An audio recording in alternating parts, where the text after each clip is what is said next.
Hello hello hello, मेरी आवाज आ रही? हेलो हेलो, इधर वाला कब चल रहा है? Hello hello, Bahujan Samaj party जिंदाबाद, बहुजन समाज पार्टी जिंदाबाद, कुमारी मायावती जिंदाबाद। आगे सब लोग पांडाल की तरफ आए, आगे जाएंगे। हमारे बीच में साथी आप पहुंचिए, कन्या मूर्ति जमीन पर कुमारी मायावती की बात पहुंचती है। हम लोगों के अपने अपने पार्टी के सम्मान में नारे लगाएंगे।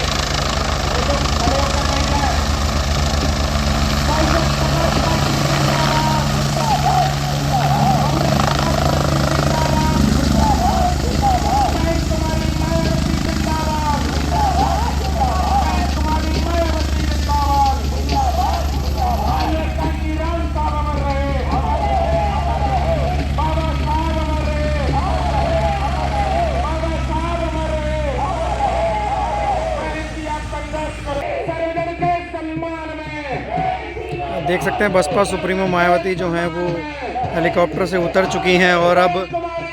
गाड़ी की ओर बढ़ रही हैं।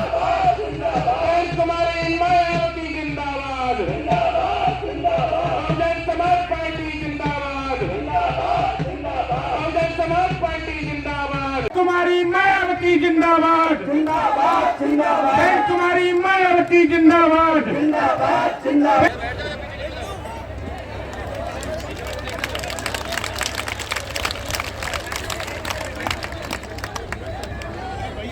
मैं आदरणीय बहन जी से विनम्र आग्रह करता हूं कि आप अपने ख्यालात रखें। और ये बहन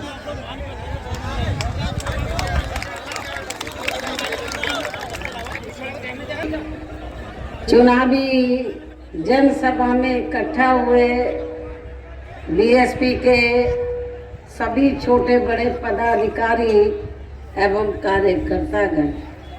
आज आप लोग यहाँ अपने राजस्थान प्रदेश में विधानसभा के लिए हो रहे आम चुनाव में अपनी पार्टी के उम्मीदवारों के समर्थन में मुझे सुनने के लिए यहाँ इकट्ठा हुए हैं, तो उसके लिए मैं आप सभी लोगों का हार्दिक दिल से आभार प्रकट करती हूँ। और अब मैं सबसे पहले अपनी पार्टी के संबंध में ये कहना चाहूँगी कि हमारी पार्टी ये चुनाव आपके राजस्थान प्रदेश की अधिकांश विधानसभा की सीटों पर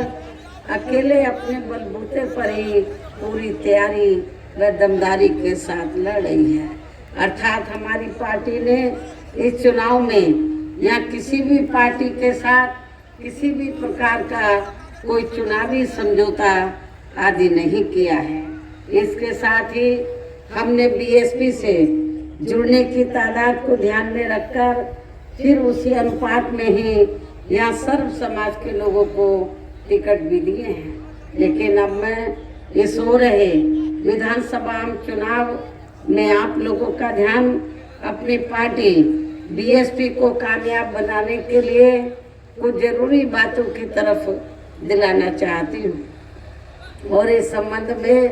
सबसे पहले मैं आप लोगों को ये कहना चाहूँगी कि अपने देश को आज़ाद हुए व भारतीय संविधान को भी लागू हुए अब वर्षों बीत चुके हैं, और इस लंबी अवधि में केंद्र व आपके प्रदेश में भी या विभिन्न विरोधी पार्टियों की सरकारें रही हैं। लेकिन दुख की बात यह है, सोचने की बात यह है कि इस दौरान यहाँ सभी विरोधी पार्टियों की रही सरकारों ने आपके प्रदेश सहित पूरे देश में भी सर्व समाज में से विशेषकर दलितों, आदिवासियों, पिछड़े वर्गों, मुस्लिम व अन्य धार्मिक अल्पसंख्यकों के साथ साथ गरीबों, किसानों, मजदूरों, व्यापारियों एवं अन्य मेहनतकश लोगों का भी पूर्ण रूप से विकास व उत्थान आदि नहीं हो सका है। जिनकी सरकारों की नीतियों व कार्यशैली को अब इन्हें और ज़्यादा आजमाने की ज़रूरत नहीं है। और इस मामले में मैं खासकर दलितों, आदिवासियों व अन्य पिछड़े वर्गों के लोगों को ये भी बताना जरूरी समझती हूँ कि इन्हें परम पूज्य बाबा साहब डॉक्टर भीमराव अंबेडकर के कड़े संघर्ष एवं अथक प्रयासों से भारतीय संविधान के तहत मिले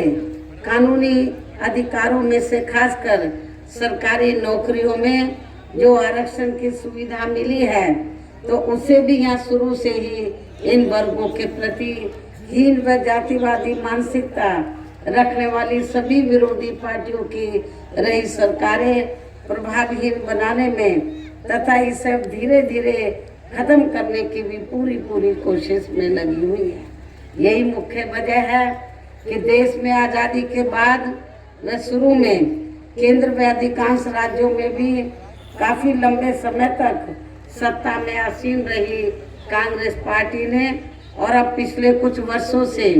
केंद्र एवं काफी राज्यों में भी बीजेपी व अन्य विरोधी पार्टियों की दी रही सरकारों ने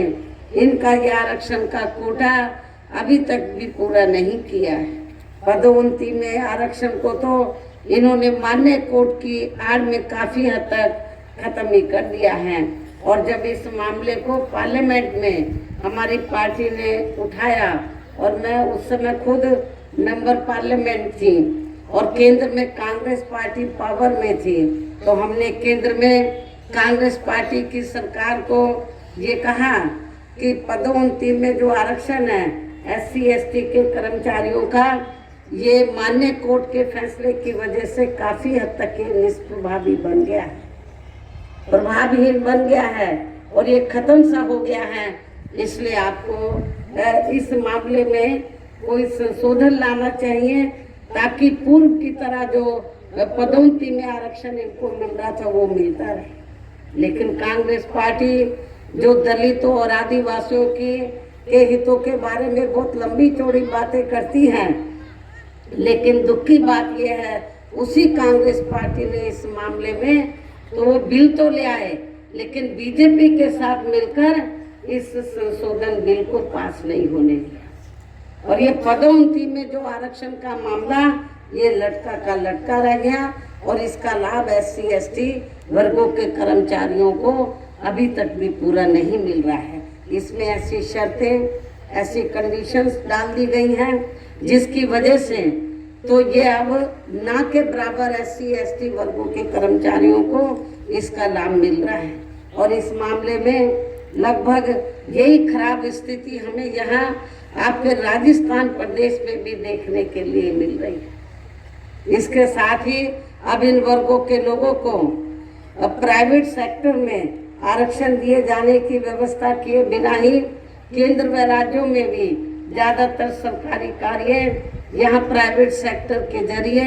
देश के अधिकांश बड़े बड़े पूंजीपतियों व धन्ना सेठों को ही दिए जा रहे हैं, जिसके कारण अब पूरे देश में इन वर्गों के लोगों को आरक्षण का बहुत कम ही लाभ मिल पा रहा है। और इससे अब पूरे देश में दलितों व आदिवासियों के साथ साथ अन्य पिछड़े वर्गों को भी काफ़ी ज़्यादा नुकसान पहुंच रहा है। जबकि अन्य पिछड़े वर्गों के लोगों को ये भी मालूम होना चाहिए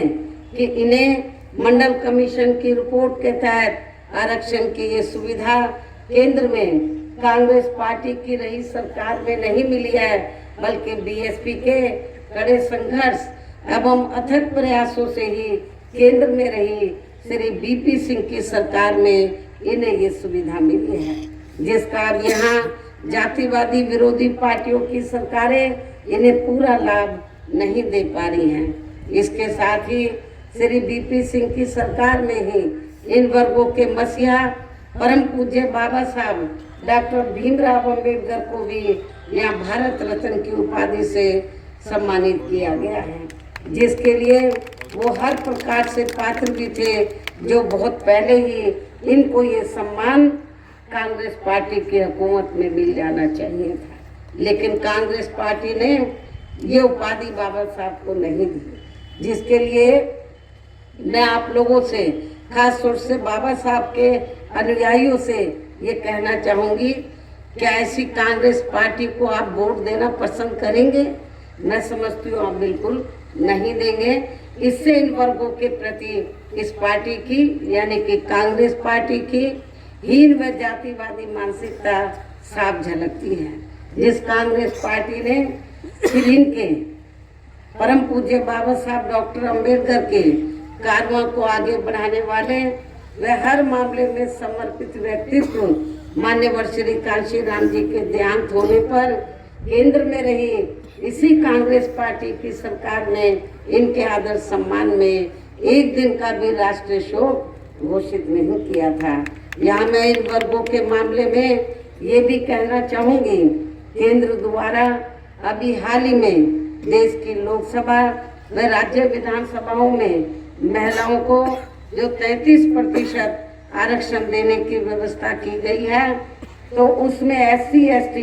व OBC वर्गों की महिलाओं को अलग से कुछ भी आरक्षण नहीं दिया गया है।